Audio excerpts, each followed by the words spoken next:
আসসালামু আলাইকুম ওয়া রাহমাতুল্লাহি ওয়া বারাকাতুহু। সম্মানিত দর্শক সকলকে স্বাগত জানাচ্ছি বিআর মাসুদ ব্লগের আজকের নতুন এই ভিডিওতে।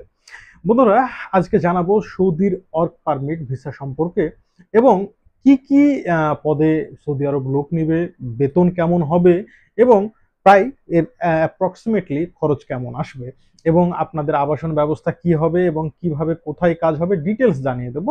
তো সকলকে বিনীত অনুরোধ জানাচ্ছি ভিডিওটা শুরু থেকে শেষ পর্যন্ত দেখবেন, তাহলে ইনশাল্লাহ আপনারা আজকের এই বিষয়ে ক্লিয়ার হতে পারবেন। দেখুন, বাংলাদেশ থেকে মিডিল ইস্টে প্রতি বছর কিন্তু ম্যান পাওয়ার যাচ্ছে, আর তার মধ্যে অন্যতম কাঙ্ক্ষিত দেশ হচ্ছে সৌদি আরব। শুধু বাংলাদেশ নয়, এই দক্ষিণ এশিয়ার মানুষজনের বেশিরভাগেরই চাহিদা থাকে কিন্তু সৌদি আরবের ওয়ার্ক পারমিট ভিসা।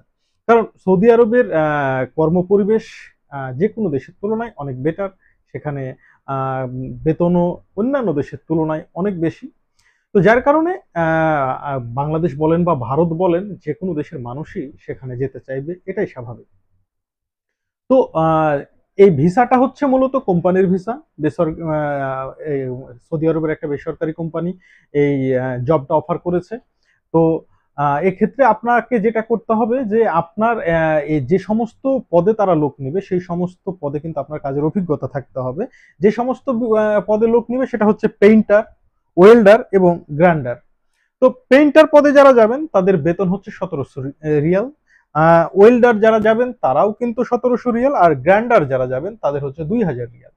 এখন কথা হচ্ছে যে এই কাজগুলো কোথায় বা কর্মস্থলটা কোথায়? কর্মস্থল হচ্ছে মূল দুইটা জায়গা, এক হচ্ছে আল কাফিতে এবং আরেকটা হচ্ছে মদিনাতে। এবং এখানে আপনার থাকা বা আবাসনের ব্যবস্থা সম্পূর্ণ কোম্পানি দিবে, তবে খাওয়াটা হবে আপনার নিজ খরচে। এখন সবচাইতে বড় কোশ্চেন যেটা সৌদি আরবের ভিসার ক্ষেত্রে, যে আসলে ভিসার গ্যারান্টি কতটুকু বা কর্ম পরিবেশটা কেমন হবে। দেখুন ভাই, এই ৩ পদে যারা কাজ করেন, যারা কর্মরত আছেন তারাই সাধারণত আবেদন করবেন। যারা কাজ জানেন না তারা আবেদন করবেন না। বেকার আবেদন যদি করেন বা আপনারা হয়তো আবেদন করলে আপনাদেরকে পাঠানো হয়তো সম্ভব হবে। কিন্তু আপনারা যদি সেখানে যাওয়ার পরে দেখা যাচ্ছে এই কাজ জানেন না, তাহলে কিন্তু আপনাকে আবার ব্যাক পাঠাবে বা হয়তো বা আপনি একটা অনিশ্চিত ভবিষ্যতের দিকে চলে যাবেন। তো যারা শুধুমাত্র এই ৩টা কাজ জানেন বা এই ৩টা কাজে নিজেকে স্পেশালিস্ট মনে করেন, তারাই শুধু যাবেন।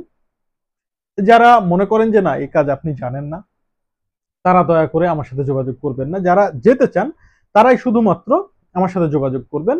এবং আমার সাথে যোগাযোগ করার জন্য আপনারা কিভাবে যোগাযোগ করবেন সেটাও বলে দিচ্ছি। যে আমার একটা ফেসবুক পেজ আছে, সেম একই নামে, এই বিআর মাসুদ ব্লগ নামে।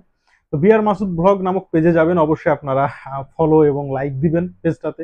এবং দেখবেন প্রত্যেকটা ভিডিওতে, আমার প্রতিটা ভিডিওতেই কিন্তু হোয়াটসঅ্যাপ বাটন আছে। সেই হোয়াটসঅ্যাপ বাটনের মাধ্যমে আপনারা আমাকে হোয়াটসঅ্যাপ করবেন এবং সেখানে আমার হোয়াটসঅ্যাপ নাম্বারও পেয়ে যাবেন। আপনারা আমাকে হোয়াটসঅ্যাপে আমার সাথে যোগাযোগ করবেন। আমার সাথে যোগাযোগ করলে আপনারা এ বিষয়ে বিস্তারিত জানতে পারবেন।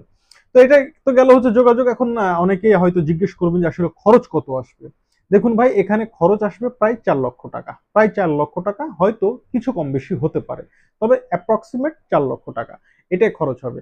তো এই খরচের যারা যেতে পারবেন বলে মনে করেন শুধুমাত্র তারাই যোগাযোগ করবেন। এবং আপনারা যদি এমন কেউ থাকেন যে আপনারা মালয়েশিয়াতে যেতে চান, মালয়েশিয়াতে আসলে ওয়ার্ক পারমিট ভিসা দিচ্ছে না, মালয়েশিয়া দিচ্ছে মূলত টুরিস্ট ভিসা। এবং আপনি যদি মালয়েশিয়াতে মানে যেটাকে বলা হয় কলিং ভিসা আর কি, মালয়েশিয়াতে যেতে চান কাজ করার জন্য, তাহলে আপনাকে প্রথমত যে কাজটা করতে হবে টুরিস্ট ভিসাতেই সেখানে যেতে হবে। আপনার যদি ওখানে কোনো পরিচিত বড় ভাই বা আপনার আত্মীয় স্বজন বা আপনার কোনো পরিচিত মাধ্যম থাকে, হয়তো আপনি সেখানে গিয়ে হয়তো কাজ করবেন। সেক্ষেত্রে আপনার যে জিনিসটা লাগবে সেটা হচ্ছে আপনার এয়ারপোর্ট ক্লিয়ারেন্স এবং আপনাকে সুষ্ঠু ও সুন্দরভাবে মালয়েশিয়া পৌঁছানো। তো আপনারা আমাদের কাছ থেকে ভিসা করতে পারেন। যদি আপনারা আমাদের কাছ থেকে ভিসা করেন, সেক্ষেত্রে ভিসার আগে আমরা কোনো টাকা নিই না মালয়েশিয়ার ক্ষেত্রে। সৌদি আরবের ক্ষেত্রে না, সৌদি আরব যেহেতু ওয়ার্ক পারমিট ভিসা, আপনাকে টাকা দিয়েই ভিসা নিতে হবে।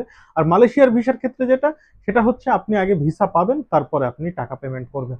এবং আপনি যদি চান এয়ারপোর্ট ক্লিয়ারেন্সের ব্যবস্থা করে দিতে, তাহলে আমরা সেটাও আপনাকে করে দেবো, কোনো সমস্যা নেই। এবং এয়ারপোর্ট ক্লিয়ারেন্সের পরে যদি আপনি বাই চান্স মালয়েশিয়া থেকে ফেরত আসেন, আপনাকে পুনরায় আমরা আবারও ফ্রিতে, সম্পূর্ণ ফ্রিতে বিমান টিকিট দিয়ে আবারও আপনাকে আমরা পাঠাবো। তো এটা হচ্ছে মালয়েশিয়ার ভিসার ক্ষেত্রে কন্ডিশন। আর মালয়েশিয়াতে যদি আপনারা কেউ বলেন যে ভাই আমাকে কাজের ব্যবস্থা করে দিতে হবে, তো সেই ক্ষেত্রে আমাদের কিছু পরিচিত মাধ্যম আছে, আমরা চেষ্টা করব আপনাকে সেখানে কাজের ব্যবস্থা করে দেওয়ার। এছাড়াও মালয়েশিয়ার আপনি চাইলে মেডিকেল ভিসায় যেতে পারেন বিজনেস ভিসায় যেতে পারেন, যে কোনো ভিসার জন্য আপনারা আমার সাথে যোগাযোগ করতে পারেন ইনশাল্লাহ। প্রত্যেকটা ক্ষেত্রে কন্ডিশন আছে যে আপনি ভিসা পাবেন, তারপরে আপনি পেমেন্ট করবেন। ভিসা নো পেমেন্ট, ভিসা হলে তারপরে আপনারা পেমেন্ট করবেন। এছাড়াও সিঙ্গাপুর বলেন বা থাইল্যান্ড বলেন, যে কোনো দেশে যাওয়ার জন্য আপনারা আমার সাথে যোগাযোগ করতে পারেন ভিসার জন্য। এমনকি আপনারা এয়ার টিকিট, পৃথিবীর যে কোনো দেশে যাওয়ার জন্য এয়ার টিকিটের জন্য যোগাযোগ করতে পারেন ইনশাল্লাহ। সবকিছু অনলাইনের মাধ্যমে আপনাদেরকে সার্ভিস দেওয়া হবে। সকলকে ধন্যবাদ। আসসালামু আলাইকুম ওয়া রাহমাতুল্লাহি ওয়া বারাকাতুহু।